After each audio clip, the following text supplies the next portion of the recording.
9 ಗಂಟೆಯ ಎಕ್ಸ್ಕ್ಲೂಸಿವ್ ಆದಂತಹ ಸುದ್ದಿ. ಇಡೀ ದೇಶವೇ ಕಾಯ್ತಾ ಇರುವಂತಹ ಸಂಭ್ರಮದ ಆ ಕ್ಷಣ. ಅದಕ್ಕೆ ಕ್ಷಣಗಣನೆ ಶುರುವಾಗಿದೆ. ಅಯೋಧ್ಯೆಯಲ್ಲಿ ರಾಮಲಲ್ಲಾ ಪ್ರತಿಷ್ಠಾಪನೆಗೆ ಕೌಂಟ್ ಡೌನ್ ಶುರುವಾಗಿದೆ. ಅಲ್ಲಿಗಾಗಲೇ ವಿಧಿವಿಧಾನಗಳು ಆರಂಭ ಆಗಿದೆ. ಇಡೀ ದೇಶವೇ ಕಾಯ್ತಾ ಇರುವಂತಹ ಸಂಭ್ರಮದ ಕ್ಷಣ. ಇವತ್ತಿನಿಂದ ಅಯೋಧ್ಯೆಯಲ್ಲಿ ರಾಮಲಲ್ಲಾ ಪ್ರತಿಷ್ಠಾಪನೆಗಾಗಿ ವಿಧಿವಿಧಾನಗಳು ಆರಂಭ ಆಗುತ್ತೆ. ಶ್ರೀರಾಮನ ಪ್ರಾಣ ಪ್ರತಿಷ್ಠಾಪನೆಗೆ ಕೇವಲ 6 ದಿನ ಬಾಕಿ ಇದೆ. ಅಯೋಧ್ಯೆಯಲ್ಲಿ ಪ್ರಾಣ ಪ್ರತಿಷ್ಠಾಪನೆ ಹೇಗೆ ನಡೆಯುತ್ತೆ? ಇವತ್ತಿನಿಂದಲೇ ವಿಧಿವಿಧಾನಗಳು ಆರಂಭ ಆಗತ್ತೆ. ಇಡೀ ದೇಶವೇ ಕಾತರದಿಂದ ಕಾಯ್ತಾ ಇದೆ ರಾಮಲಲ್ಲಾ ಪ್ರತಿಷ್ಠಾಪನೆಯನ್ನ ಕಣ್ತುಂಬಿಸಿಕೊಳ್ಳೋದಕ್ಕೆ ಅಂತ. ಅಯೋಧ್ಯೆಯಲ್ಲಿ ಪ್ರಾಣ ಪ್ರತಿಷ್ಠಾಪನೆ ಹೇಗೆ ನಡೆಯುತ್ತೆ? ಅಯೋಧ್ಯೆಗೆ ರಾಮನನ್ನ ಸ್ವಾಗತ ಮಾಡೋದಕ್ಕೆ ಅಂತ ಏನೆಲ್ಲ ಸಿದ್ಧತೆಗಳು ಅಲ್ಲಿ ಆಗ್ತಾ ಇದೆ ಗೊತ್ತಾ? ಇವತ್ತಿನಿಂದಲೇ ಅಯೋಧ್ಯೆಯಲ್ಲಿ ಶ್ರೀರಾಮೋತ್ಸವದ ಸಡಗರ ಬಹಳ ಜೋರಾಗಿರುತ್ತೆ. ಅದ್ದೂರಿಯಾಗಿ ಶ್ರೀರಾಮನನ್ನ ಸ್ವಾಗತ ಮಾಡೋದಕ್ಕೆ ಅಂತ ಭರ್ಜರಿ ತಯಾರಿಗಳಾಗ್ತಾ ಇದೆ. ಇವತ್ತಿನಿಂದ 6 ದಿನ ಬಾಕಿ ಇದೆ ರಾಮಲಲ್ಲಾ ಪ್ರತಿಷ್ಠಾಪನೆಗಾಗಿ. ಇವತ್ತಿನಿಂದ ಜನವರಿ 22ರ ತನಕ, ಅಂದ್ರೆ ರಾಮಲಲ್ಲಾ ಪ್ರತಿಷ್ಠಾಪನೆಯ ದಿನ ಏನಿದೆ ಅಲ್ಲಿ ತನಕವೂ ಸರಣಿ ಪೂಜಾ ಕೈಂಕರ್ಯಗಳು ನಡೆಯುತ್ತೆ. ಸರಯು ನದಿಗೆ ಮೊದಲ ಪೂಜೆ, ಅದಾದ ನಂತರ ಪ್ರತಿಷ್ಠಾಪನೆ. ಅದಕ್ಕಾಗಿ ಸಕಲ ಸಿದ್ಧತೆ. ಪ್ರಭು ಶ್ರೀರಾಮನನ್ನ ಅದ್ದೂರಿಯಾಗಿ ಸ್ವಾಗತಿಸೋದಕ್ಕೆ ಭರ್ಜರಿ ತಯಾರಿಗಳಾಗ್ತಾ ಇದೆ. ರಾಮಲಲ್ಲಾದಲ್ಲಿ ಜನವರಿ 18ರಂದೇ ಬಾಲರಾಮನ ಪ್ರತಿಷ್ಠಾಪನೆ ಆಗುತ್ತೆ. ಜನವರಿ 22 ಇಡೀ ದೇಶ ಎದುರು ನೋಡ್ತಾ ಇರುವಂತಹ ದಿನ. ಜನವರಿ 22ರಂದು ಮೋದಿ ಸಮ್ಮುಖದಲ್ಲಿ ರಾಮಲಲ್ಲಾಗೆ ಪ್ರಾಣ ಪ್ರತಿಷ್ಠಾಪನೆ. ಜನವರಿ 23ರಿಂದ ರಾಮನ ದರ್ಶನಕ್ಕೆ ಸಾರ್ವಜನಿಕರಿಗೆ ಅವಕಾಶ ಇರುತ್ತೆ. ಇವತ್ತಿನಿಂದಲೇ ಹಲವು ವಿಧಿವಿಧಾನಗಳು ನಿತ್ಯವೂ ಕೂಡ ಜರುಗುತ್ತೆ. ಜನವರಿ 22ರಂದು 12:20ರಿಂದ ಮಧ್ಯಾಹ್ನ 12:20ರಿಂದ ಮಧ್ಯಾಹ್ನ 1 ಗಂಟೆಯೊಳಗೆ ಪ್ರಾಣ ಪ್ರತಿಷ್ಠಾಪನೆ ನೆರವೇರುತ್ತೆ. ಸಂಜೀವಿನಿ ಮುಹೂರ್ತದಲ್ಲಿ ರಾಮನ ಪ್ರತಿಷ್ಠಾಪನೆ, ಪ್ರಾಣ ಪ್ರತಿಷ್ಠಾಪನೆ ನೆರವೇರಲಿದ್ದು ಮುಹೂರ್ತ ನೀಡಿದ್ದಾರೆ ವಾರಣಾಸಿ ಮೂಲದ ಗಣೇಶ್ವರ ಶಾಸ್ತ್ರಿ ದ್ರಾವಿಡ್. ವಾರಾಣಸಿಯ ಲಕ್ಷ್ಮೀಕಾಂತ್ ದೀಕ್ಷಿತರ ನೇತೃತ್ವದಲ್ಲಿ ಈ ಪ್ರಾಣ ಪ್ರತಿಷ್ಠೆ ನೆರವೇರಲಿದ್ದು ಇವತ್ತಿನಿಂದಲೇ ಸಕಲ ಸಿದ್ಧತೆಗಳು ನಡೀತಾ ಇದೆ. ಮಂದಿರದಲ್ಲಿ ಇವತ್ತಿನಿಂದ ವಿವಿಧ ವಿಧಿವಿಧಾನಗಳನ್ನು ನೆರವೇರಿಸಲಾಗ್ತಾ ಇದೆ. ಪೂಜೆ ಮೂಲಕ ಪ್ರಾಣ ಪ್ರತಿಷ್ಠಾಪನಾ ವಿಧಿಗೆ ಜನವರಿ 16 ಅಂದ್ರೆ ಇವತ್ತು ಚಾಲನೆ ಸಿಕ್ಕಿದ್ರೆ ಸರಿಯೂ ನದಿ ತಟದಲ್ಲಿ ವಿಗ್ರಹಕ್ಕೆ ದಶವಿಧ ಸ್ನಾನ, ವಿಷ್ಣು ಆರಾಧನೆ, ಗೋದಾನ ಇದೆಲ್ಲವೂ ಕೂಡ ಇವತ್ತು ನೆರವೇರುತ್ತೆ.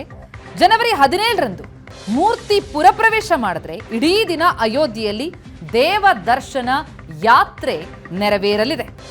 ಈ ರೀತಿ ಪ್ರತಿದಿನವೂ ಕೂಡ ಒಂದೊಂದು ವಿಧಿವಿಧಾನ. ಮಂಗಳ ಕಳಶ ಆಗಮನವಾಗುತ್ತೆ ಜನವರಿ 17ರಂದು.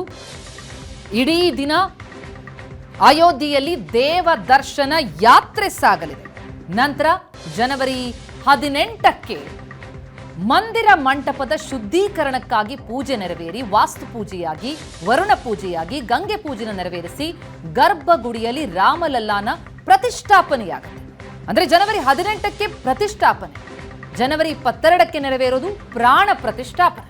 ನೀವು ಪೋಷಕರಾಗಲು ಕಾಯುತ್ತಿದ್ದೀರಾ? ಚಿಂತಿಸದಿರಿ. ಓಯಾಸಿಸ್ ಫರ್ಟಿಲಿಟಿ 90,000 ದಂಪತಿಗಳ ಜೀವನದಲ್ಲಿ ಸಂತೋಷವನ್ನು ತಂದಿದೆ. 7825893601ಗೆ ಕರೆ ಮಾಡಿ. ಅತ್ಯದ್ಭುತ ರಿಯಾಯಿತಿ ಪಡೆಯಿರಿ ಹಾಗೂ ಎಲ್ಲರಿಗೂ ಗುಡ್ ನ್ಯೂಸ್ ಕೊಡಿ. ದೇಶವೇ ಕಾಯ್ತಾ ಇರುವಂತಹ ಸಂಭ್ರಮದ ಕ್ಷಣಕ್ಕೆ ಈಗ ಕ್ಷಣಗಣನೆ ಶುರುವಾಗಿದೆ. 500 ವರ್ಷಗಳ ನಿರಂತರ ಹೋರಾಟ, ಲಕ್ಷಾಂತರ ಜನರ ಹೋರಾಟದ ಫಲ ಇದು. ಈ ಒಂದು ದಿನಕ್ಕಾಗಿ ಇಡೀ ದೇಶ, ಜಗತ್ತಿನ ಮೂಲೆಯಲ್ಲಿರುವಂತಹ ರಾಮ ಭಕ್ತರು ಎದುರು ನೋಡ್ತಾ ಇದ್ದಾರೆ. ಅಂಥದ್ದೊಂದು ಕ್ಷಣಕ್ಕೆ ಈಗ ಕ್ಷಣಗಣನೆ ಶುರುವಾಗಿದೆ. ರಾಮಲಲ್ಲಾ ಪ್ರತಿಷ್ಠಾಪನೆಗೆ 6 ದಿನ ಬಾಕಿ ಇದೆ. ಈಗಾಗಲೇ ಅಯೋಧ್ಯೆಯಲ್ಲಿ ಸಾಕಷ್ಟು ವಿಧಿವಿಧಾನಗಳು ಆರಂಭ ಆಗ್ತಾ ಇದೆ. ವಾರಕ್ಕೆ ಮುಂಚಿತವಾಗಿಯೇ ಒಂದಷ್ಟು ವಿಧಿವಿಧಾನಗಳು ಆರಂಭ ಆಗತ್ತೆ. ಇನ್ನು ಪ್ರಭು ಶ್ರೀರಾಮನ ಸ್ವಾಗತಕ್ಕಾಗಿ ಭರ್ಜರಿ ತಯಾರಿಗಳು ನಡೆದಿದೆ ಅಯೋಧ್ಯೆಯಲ್ಲಿ. ಒಂದು ಕಡೆ ರಾಮ ಮಂದಿರದ ಕಾರ್ಯ ಬಹಳ ಜೋರಾಗಿ ನಡೀತಾ ಇದೆ. ಅದರ ಜೊತೆಗೆ ಪೂಜಾ ವಿಧಿವಿಧಾನಗಳು ಈಗಾಗಲೇ ಆರಂಭ ಆಗಿದೆ. ಪ್ರಾಣ ಪ್ರತಿಷ್ಠಾಪನೆಗಾಗಿ ಪೂಜೆಯ ವಿಧಿವಿಧಾನಗಳು ಒಂದೊಂದಾಗಿ ನಡೆಯುತ್ತೆ. ಪ್ರತಿದಿನವೂ ಕೂಡ ಒಂದೊಂದು ರೀತಿಯಾದಂತಹ ವಿಧಿವಿಧಾನ. ಜನವರಿ 16 ಅಂದ್ರೆ ಇವತ್ತಿನಿಂದ ಆರಂಭ ಆಗತ್ತೆ. ಇವತ್ತಿನಿಂದ ಆರಂಭ ಆದಂತಹ ವಿಧಿವಿಧಾನ. ಎಸ್, ಜನವರಿ 18ಕ್ಕೆ ಪ್ರತಿಷ್ಠಾಪನೆ ಆಗುತ್ತೆ ಶ್ವೇತಾ. ಅಲ್ಲಿಂದ ಮುಂದಕ್ಕೆ ನಾವು ನೋಡ್ತಾ ಹೋದ್ರೆ ಜನವರಿ 19ಕ್ಕೆ ರಾಮ ಮಂದಿರದಲ್ಲಿ ಪವಿತ್ರ ಅಗ್ನಿಕುಂಡ ಸೃಷ್ಟಿಯಾಗತ್ತೆ. ಅಂದೇ ವಿವಿಧ ಹೋಮ ಯಜ್ಞಗಳು ಕೂಡ ಪ್ರಾರಂಭ ಆಗತ್ತೆ. ಆವತ್ತಿನ ಬಳಿಕ ಶರ್ಕರಾದಿವಾಸ ಜನವರಿ 20ಕ್ಕೆ, ನಂತರ ರಾಮಲಲ್ಲಾ ಮೂರ್ತಿಗೆ 125 ಬಿಂದಿಗೆ ಪವಿತ್ರ ಜಲದಿಂದ ಸ್ನಾನ, ಆ ಬಳಿಕ 22ಕ್ಕೆ ಪ್ರಾಣ ಪ್ರತಿಷ್ಠಾಪನೆಯಾಗಿ ಸಾರ್ವಜನಿಕರಿಗೆ ರಾಮಲಲ್ಲಾ ದರ್ಶನಕ್ಕೆ 23ರಿಂದ ಅವಕಾಶ ಸಿಗುತ್ತೆ. ಒಟ್ಟಾರೆಯಾಗಿ ಉದ್ಘಾಟನೆಗೆ ಈಗ ಕ್ಷಣಗಣನೆ ಶುರುವಾಗಿರುತ್ತೆ. ರಾಮಲಲ್ಲಾ ಗರ್ಭಗೃಹದ ಚಿನ್ನದ ಬಾಗಿಲು ಪೂರ್ಣ ಆಗಿದೆ. ದೇವಾಲಯದ ಚಿನ್ನ ಲೇಪಿತ ಬಾಗಿಲುಗಳ ಚಿತ್ರ ಕೂಡ ಸಿದ್ಧವಾಗಿದ್ದು, ನೆಲಮಹಡಿಯ ಎಲ್ಲಾ ಚಿನ್ನದ ಬಾಗಿಲುಗಳ ಸ್ಥಾಪನೆಯನ್ನ ಪೂರ್ಣಗೊಳಿಸಲಾಗಿದೆ. ಹೈದರಾಬಾದ್ನ ಕುಶಲಕರ್ಮಿಗಳಿಂದ ಬಾಗಿಲು ನಿರ್ಮಾಣ ಆಗಿದ್ದು, ಶ್ರೀರಾಮ ಜನ್ಮಭೂಮಿ ತೀರ್ಥ ಕ್ಷೇತ್ರ ಟ್ರಸ್ಟ್ ಈ ಬಗ್ಗೆ ಮಾಹಿತಿಯನ್ನ ಕೊಡ್ತಾ ಇದೆ. ದೃಶ್ಯಗಳನ್ನು ನಾವು ನೋಡ್ತಾ ಇದ್ದೀವಿ. ರಾಮ ಮಂದಿರದ ಉದ್ಘಾಟನೆಗೆ ಕ್ಷಣಗಣನೆ, ದಿನಗಣನೆ ಶುರುವಾಗಿದ್ದು ಇವತ್ತಿನಿಂದಲೇ ಎಲ್ಲ ವಿಧಿವಿಧಾನಗಳು ಜರುಗ್ತಾ ಇದೆ. ಈಗಾಗಲೇ ಶ್ರೀರಾಮ ಜನ್ಮಭೂಮಿ ತೀರ್ಥಕ್ಷೇತ್ರದ ಟ್ರಸ್ಟ್ ಕೂಡ ಮಾಹಿತಿಯನ್ನ ಕೊಟ್ಟಿರುವಂಥದ್ದು. ಶಿಲ್ಪಿ, ಮೈಸೂರಿನ ಶಿಲ್ಪಿ, ನಮ್ಮ ಕರ್ನಾಟಕದ ಹೆಮ್ಮೆ ಅರುಣ್ ಯೋಗಿರಾಜ್ರಿಂದ ಕೆತ್ತಲ್ಪಟ್ಟಂತಹ ರಾಮಲಲ್ಲಾ ಮೂರ್ತಿ ಪ್ರತಿಷ್ಠಾಪನೆಯಾಗಲಿದ್ದು, ದೃಶ್ಯಗಳನ್ನು ನಾವು ನೋಡ್ತಾ ಇದ್ದೀವಿ. ಚಿನ್ನ ಲೇಪಿತವಾದಂತಹ ಬಾಗಿಲನ್ನು. ಎಸ್, ಹಾಗೆ ನೋಡಿದ್ರೆ ಇಡೀ ದೇಶದಲ್ಲಿ ಬೇರೆ ಬೇರೆ ರಾಜ್ಯಗಳಿಂದ ತನ್ನದೇ ಆದಂತಹ ಒಂದಷ್ಟು ಕಾಂಟ್ರಿಬ್ಯೂಷನ್ ಈ ರಾಮ ಮಂದಿರಕ್ಕೆ ಇದೆ.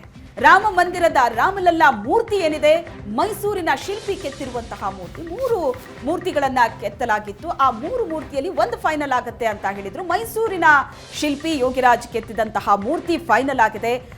ದೇವಾಲಯದ ಬಾಗಿಲ ದೃಶ್ಯ ಈಗ ನೀವು ನೋಡ್ತಾ ಇದ್ರಿ. ಹೈದರಾಬಾದ್ನ ಕುಶಲಕರ್ಮಿಗಳಿಂದ ಈ ಬಾಗಿಲು ನಿರ್ಮಾಣ ಆಗಿದೆ. ಚಿನ್ನ ಲೇಪಿತ ಈ ಬಾಗಿಲು ಕಣ್ಮನ ಸೆಳೀತಾ ಇದೆ. ದೃಶ್ಯದಲ್ಲೂ ಕೂಡ ನೀವು ಅದನ್ನ ಗಮನಿಸಬಹುದು. ಒಂದೊಂದೇ ಕೆಲಸ ಬಹಳ ಜೋರಾಗಿ ಅಲ್ಲಿ ನಡೀತಾ ಇದೆ. 22ನೇ ತಾರೀಕು, ಇವತ್ತಿನಿಂದ 6 ದಿನ ಬಾಕಿ ಇದೆ. 22ನೇ ತಾರೀಕು ರಾಮಲಲ್ಲಾ ಮೂರ್ತಿಯ ಪ್ರತಿಷ್ಠಾಪನೆ ಇರುತ್ತೆ. ಅದಕ್ಕೂ ಮುಂಚಿತವಾಗಿ ಒಂದಷ್ಟು ವಿಧಿವಿಧಾನ ಅಯೋಧ್ಯೆಯಲ್ಲಿ ನಡೀತಾ ಇದೆ. ಸರಯೂ ನದಿಯಿಂದ ಶುರುವಾಗಿ ಹಲವು ವಿಧಿವಿಧಾನಗಳನ್ನ ಅಯೋಧ್ಯೆಯಲ್ಲಿ ನೆರವೇರಿಸಲಾಗುತ್ತೆ. ಇನ್ನು 22ನೇ ತಾರೀಕೇನಿದೆ, ಇದು ಇಡೀ ದೇಶದ ಚಿತ್ತ ಅಯೋಧ್ಯೆಯತ್ತ ನೆಡೋ ಹಾಗೆ ಆಗುತ್ತೆ. ಯಾಕಂದ್ರೆ ಅಂಥದ್ದೊಂದು ಕ್ಷಣಕ್ಕಾಗಿ ಇಡೀ ದೇಶ ಕಾತರದಿಂದ ಕಾಯ್ತಾ ಇದೆ. ಯಾವಾಗ ಅಲ್ಲಿ ರಾಮ ಮಂದಿರ ನಿರ್ಮಾಣವಾಗುತ್ತೆ, ರಾಮಲಲ್ಲಾನನ್ನ ನಾವು ಕಣ್ತುಂಬಿಸ್ಕೋತೀವಿ ಅನ್ನುವಂತಹ ಒಂದು ಸಂಭ್ರಮ ಎಲ್ಲರಲ್ಲೂ ಕೂಡ ಇದೆ. ಇದು ಅಯೋಧ್ಯೆಯ ರಾಮ ಮಂದಿರದ ದೃಶ್ಯವನ್ನ ನೀವು ನೋಡ್ತಾ ಇದ್ದೀರಿ. ಅಲ್ಲಲ್ಲಿ ಕೆಲಸಗಳು ನಡೀತಾ ಇದೆ ನಿಜ, ಆದರೆ ಒಂದೊಂದು ಕೂಡ ಅಲ್ಲಿ ಬಹಳ ಗಮನ ಸೆಳೆಯುತ್ತೆ. ಒಂದು ಕಡೆ ಚಿನ್ನ ಲೇಪಿತ ಆ ಬಾಗಿಲನ್ನ ಕೂಡ ನೋಡ್ತಾ ಇದ್ದೀರಿ ನೀವು. ಇನ್ನೊಂದು ಕಡೆ ರಾಮ ಮಂದಿರ ನಿರ್ಮಾಣ ಆಗ್ತಾ ಇದೆ. ಬಹುತೇಕ ಕೆಲಸಗಳು ಮುಗಿದಿದೆ. ಈಗ ರಾಮಲಲ್ಲಾ ಪ್ರತಿಷ್ಠಾಪನೆಯ ನಂತರವೂ ಕೂಡ ಅಲ್ಲಿ ಮತ್ತೊಂದಷ್ಟು ಕೆಲಸಗಳು ಬಾಕಿ ಇರುತ್ತೆ. ಆದರೆ ಒಂದು ಕಡೆಯಿಂದ ನೋಡೋದಾದ್ರೆ ಎಲ್ಲೆಲ್ಲಿ ಏನೆಲ್ಲ ಕೆಲಸಗಳು ಆಗ್ತಾ ಇದೆ ಅನ್ನೋದನ್ನ ಗಮನಿಸಬಹುದು ನೀವು. ಏಷ್ಯಾನೆಟ್ ಸುವರ್ಣ ನ್ಯೂಸ್ನಲ್ಲಿ ಅಯೋಧ್ಯೆಯಿಂದ ನೇರ ಪ್ರಸಾರ. ಹೈದರಾಬಾದ್ ಮೂಲದ ಕುಶಲಕರ್ಮಿಗಳು ನಿರ್ಮಾಣ ಮಾಡಿರುವಂತಹ ಬಾಗಿಲಿದು ಶ್ವೇತಾ. ಭಗವಾನ್ ಶ್ರೀ ರಾಮಲಲ್ಲಾ ಸರ್ಕಾರ್ ಅವರ ಗರ್ಭಗೃಹದ ಚಿನ್ನದ ಬಾಗಿಲುಗಳ ಸ್ಥಾಪನೆಯೊಂದಿಗೆ ನೆಲಮಹಡಿಯ ಎಲ್ಲ ಚಿನ್ನದ ಬಾಗಿಲುಗಳ ಸ್ಥಾಪನೆ ಕಾರ್ಯ ಪೂರ್ಣ ಆಗಿದೆ ಎನ್ನುವಂತಹ ಅಧಿಕೃತ ಪ್ರಕಟಣೆಯನ್ನು ಶ್ರೀರಾಮ ಜನ್ಮಭೂಮಿ ತೀರ್ಥಕ್ಷೇತ್ರ ಟ್ರಸ್ಟ್ನ ಸಾಮಾಜಿಕ ಮಾಧ್ಯಮ ಎಕ್ಸ್ನಲ್ಲಿ ಅದು ಪ್ರಕಟಣೆಯನ್ನ ಕೊಟ್ಟಿರುವಂತಹ ದೃಶ್ಯಗಳನ್ನು ನೋಡ್ತಾ ಇದ್ದೀವಿ. ಬಹಳ ಭವ್ಯವಾದಂತಹ ಮಂದಿರ ನಿರ್ಮಾಣ ಆಗಿರುವಂಥದ್ದು. ನೇರ ದೃಶ್ಯಾವಳಿಗಳನ್ನ ನಾವು ಈಗ ನೋಡ್ತಾ ಇರುವಂಥದ್ದು. ಹೇಗಿದೆ ಅಯೋಧ್ಯೆ, ಯಾವ ರೀತಿಯಲ್ಲಿ ಕಂಡು ಬರ್ತಾ ಇದೆ ರಾಮ ಜನ್ಮ ಭೂಮಿಯಲ್ಲಿ ಸಿದ್ಧವಾಗಿರುವಂತಹ ಅದ್ಭುತವಾದಂತಹ ಅಯೋಧ್ಯೆಯಲ್ಲಿ ನಿರ್ಮಾಣವಾದ ರಾಮ ಮಂದಿರ. ಈ ಮಂದಿರ ನಿರ್ಮಾಣಕ್ಕಾಗಿ 500 ವರ್ಷಕ್ಕೂ ಹೆಚ್ಚು ವರ್ಷಗಳ ಸಂಘರ್ಷ ಇದೆ. ಆ ಎಲ್ಲ ಸಂಘರ್ಷ ಹೋರಾಟದ ಪರಿಣಾಮವಾಗಿ ಈಗ ನಿರ್ಮಾಣಗೊಂಡಿರುವಂತಹ ಈ ಅದ್ಭುತ ಶ್ರೀರಾಮ ಮಂದಿರನ ನೋಡೋದಕ್ಕೆ ಶ್ರೀರಾಮಲಲ್ಲಾ ಆ ಮಂದಿರದಲ್ಲಿ ಪ್ರತಿಷ್ಠಾಪನೆಯಾಗುವ ಆ ಕ್ಷಣಕ್ಕಾಗಿ ಕಾಯ್ತಾ ಇದ್ದಾರೆ. ದೃಶ್ಯಗಳಲ್ಲಿ ನೋಡ್ತಾ ಇದ್ದೀವಿ ಶ್ವೇತಾ, ಎಂತಹ ಅದ್ಭುತವಾದಂತಹ ಚಿತ್ರಣ ಅಂತ. ಭವ್ಯವಾದಂತಹ ಒಂದು ಕಟ್ಟಡ ಗಮನಿಸ್ತಾ ಇದ್ದೀವಿ ನಾವು. ಶ್ರೀರಾಮನನ್ನ ಲೈವ್ ವಿಜುವಲ್ಸ್ ದೃಶ್ಯಗಳಲ್ಲಿ ಗಮನಿಸ್ತಾ ಇದ್ದೀವಿ. ಉತ್ಸವದ ವಾತಾವರಣ ನಿರ್ಮಾಣ ಆಗಿದೆ. ರಾಮ ಮಂದಿರ ಉದ್ಘಾಟನೆಗೆ ಇನ್ನೇನು 6 ದಿನ ಬಾಕಿ ಇರುವಂತದ್ದಷ್ಟೇ. ಜನವರಿ 22ರಂದು ಪ್ರಾಣ ಪ್ರತಿಷ್ಠಾಪನೆ ನೆರವೇರುತ್ತೆ. ನಂತರ ಜನವರಿ 23ರಿಂದ ಸಾರ್ವಜನಿಕರಿಗೆ ಅವಕಾಶ ಸಿಗುತ್ತೆ. ರಾಮ ಭಕ್ತರು ಬಂದು ರಾಮಲಲ್ಲಾನ ದರ್ಶನವನ್ನ ಪಡೆಯುವಂತಹ ಸದಾವಕಾಶ ಅಯೋಧ್ಯೆಯಿಂದ ನೇರ ಪ್ರಸಾರದಲ್ಲಿ ನಾವು ನೋಡ್ತಾ ಇದ್ದೀವಿ. ಏಷ್ಯಾನೆಟ್ ಸುವರ್ಣ ನ್ಯೂಸ್ನಲ್ಲಿ ದೇಶವೇ ಕಾಯ್ತಾ ಇರುವಂತಹ ಆ ಸಂಭ್ರಮದ ಕ್ಷಣ. ಏನೇನ್ ಸಿದ್ಧತೆಗಳಾಗ್ತಾ ಇದೆ ಹಾಗಿದ್ರೆ ಅಯೋಧ್ಯೆಯಲ್ಲಿ, ಅದರ ನೇರ ದೃಶ್ಯಾವಳಿಗಳಿದು. ಎಸ್, ಅಯೋಧ್ಯೆಯಿಂದ ನೇರ ಪ್ರಸಾರದಲ್ಲಿ ಒಂದಷ್ಟು ದೃಶ್ಯಗಳನ್ನ ನೋಡ್ತಾ ಇದ್ದೀರಿ ನೀವು. ರಾಮ ಮಂದಿರದ ಕೆಲಸ ಈಗ ಎಲ್ಲಿಗೆ ಬಂದಿದೆ, ರಾಮಲಲ್ಲಾ ಪ್ರತಿಷ್ಠಾಪನೆಗಾಗಿ ಏನೆಲ್ಲ ವಿಧಿವಿಧಾನಗಳು ಇವತ್ತಿನಿಂದ ಆರಂಭ ಆಗತ್ತೆ, ಇದರ ಕುರಿತಾದಂತಹ ಡೀಟೇಲ್ಸ್ ಜೊತೆಗೆ ಅಲ್ಲಿನ ದೃಶ್ಯಗಳನ್ನ ನೀವು ನೋಡ್ತಾ ಇದ್ದೀರಿ. ಇದು ಅಯೋಧ್ಯೆಯಿಂದ ನೇರ ಪ್ರಸಾರದ ದೃಶ್ಯ. ಇದು ಅಲ್ಲಿ ವಾತಾವರಣ ಕೂಡ ನಾವು ಗಮನಿಸಬಹುದು, ಇನ್ನೂ ಮೋಡ ಮುಸುಕಿದ ಹಾಗಿದೆ ಅಲ್ಲಿ. ನೆನ್ನೆ ಅಜಿತ್ ಹೇಳ್ತಾ ಇದ್ರು 10 ಡಿಗ್ರಿ ಸೆಲ್ಸಿಯಸ್ ಇದೆ, ಬಹಳ ಚಳಿ ಇದೆ ಇಲ್ಲಿ ಅಂತ. ಸೊ ಅಯೋಧ್ಯೆಗೆ ಹೋಗೋರು ಕೂಡ ಅದ್ರ ಬಗ್ಗೆ ಗಮನ ಕೊಡಬೇಕು. ಅಲ್ಲಿನ ಹವಾಮಾನ, ಅದರ ಜೊತೆಗೆ ರಾಮಲಲ್ಲಾ ಪ್ರತಿಷ್ಠಾಪನೆ ಆಗ್ತಾ ಇರೋದ್ರಿಂದ ಜನರ ಆ ಉತ್ಸಾಹ ಎರಡೂ ಕೂಡ ಗಮನಿಸಬೇಕಾಗಿದೆ ಅಲ್ಲಿ. ಎಸ್ ಅಲ್ಲಿ ಹವಾಮಾನ ಹೇಗಿದ್ರು ಉತ್ಸಾಹ ಮಾತ್ರ ಕುಗ್ಗುವ ಯಾವ ಲಕ್ಷಣವೂ ಇಲ್ಲ. ಅಂತಹ ಸಂಭ್ರಮ ಸಡಗರದ ಚಿತ್ರಣ ಅಯೋಧ್ಯೆಯಲ್ಲಿ ಕಾಣಸಿಗ್ತಾ ಇರುವಂತದ್ದು. ಹೇಗ್ ಕಾಣಿಸ್ತಾ ಇದೆ ಅಯೋಧ್ಯೆ ಈಗ ಅನ್ನೋದನ್ನ ನೇರ ದೃಶ್ಯಾವಳಿಗಳನ್ನ ನಾವು ನೋಡ್ತಾ ಇದ್ದೀವಿ. ಎಲ್ಲಿ ನೋಡಿದ್ರು ರಾಮ ಕಥನ, ರಾಮಾಯಣವನ್ನ ಸಾರುವಂತಹ, ಕಥೆಯನ್ನ ಸಾರುವಂತಹ ಅದೆಲ್ಲ ಚಿತ್ರಣಗಳು ಕೂಡ ಅಲ್ಲಿ ಅಯೋಧ್ಯೆಯಲ್ಲಿ ಕಂಡು ಬರ್ತಾ ಇರುವಂತದ್ದು. ಜೊತೆಗೆ ರಾಮ ಮಂದಿರವೇ ನಿರ್ಮಾಣ ಆಗಿದೆ. ಜೊತೆಗೆ ರಾಮ ಸೀತೆಯ ದೃಶ್ಯಗಳನ್ನ ನೋಡ್ತಾ ಇದ್ದೀವಿ ನಾವೀಗ. ಅದ್ಭುತವಾದಂತಹ ದ್ವಾರ ಇಲ್ಲಿಂದ ಆರಂಭ ಆಗತ್ತೆ. ಅಮೃತ ಮಹೋತ್ಸವ, ಆ ಮಹೋತ್ಸವಕ್ಕಾಗಿ ಪ್ರತಿಯೊಬ್ಬರು ಕಾಯ್ತಾ ಇದ್ದಾರೆ. ಆ ರಾಮಲಲ್ಲಾ ಮೂರ್ತಿ ನೋಡಬೇಕು ಅನ್ನೋದು ಎಲ್ಲರ ಇಚ್ಛೆ ಕೂಡ. ಆ ಮೂರ್ತಿ ಕಣ್ ತುಂಬಿಸ್ಕೊಳ್ಳೋದಕ್ಕೆ ಎಲ್ಲರೂ ಬಹಳ ಕಾತರದಿಂದ ಕಾಯ್ತಾ ಇದ್ದಾರೆ. ಜನವರಿ 22ಕ್ಕಾಗಿ ನಾವು ಇನ್ನೊಂದು 6 ದಿನ ಕಾಯೋದಕ್ಕೇನೆ ಇಷ್ಟು ಚಡಪಡಿಸ್ತಾ ಇದ್ದೀವಿ. 500 ವರ್ಷಗಳ ನಿರಂತರ ಹೋರಾಟ, ಲಕ್ಷಾಂತರ ಜನ ಹೋರಾಟ ಮಾಡಿದ್ದಾರೆ ಅಯೋಧ್ಯೆಯಲ್ಲಿ ರಾಮ ಮಂದಿರ ಇರಬೇಕು ಅಂತ. ಎಷ್ಟೋ ಜನ ಜೀವನವನ್ನೇ ಬಲಿ ಕೊಟ್ಟಿದ್ದಾರೆ. ಆದರೆ ಇನ್ನೊಂದು 6 ದಿನ ರಾಮ ಮಂದಿರ, ರಾಮಲಲ್ಲಾ ಪ್ರತಿಷ್ಠಾಪನೆ, ಆ ಒಂದು ವೈಭೋಗವನ್ನ ಕಣ್ತುಂಬಿಸ್ಕೋಬಹುದು.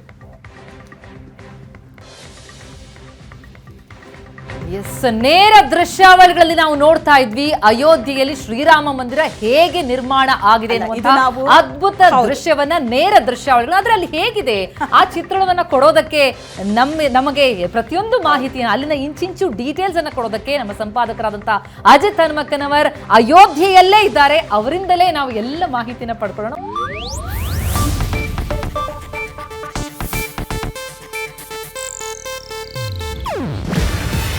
ಇದು ಏಷ್ಯಾನೆಟ್ ನ್ಯೂಸ್ ನೆಟ್ವರ್ಕ್ ಪ್ರಸ್ತುತಿ. ನೀವು ನೋಡ್ತಿದ್ದೀರಾ ಏಷ್ಯಾನೆಟ್ ಸುವರ್ಣ ನ್ಯೂಸ್.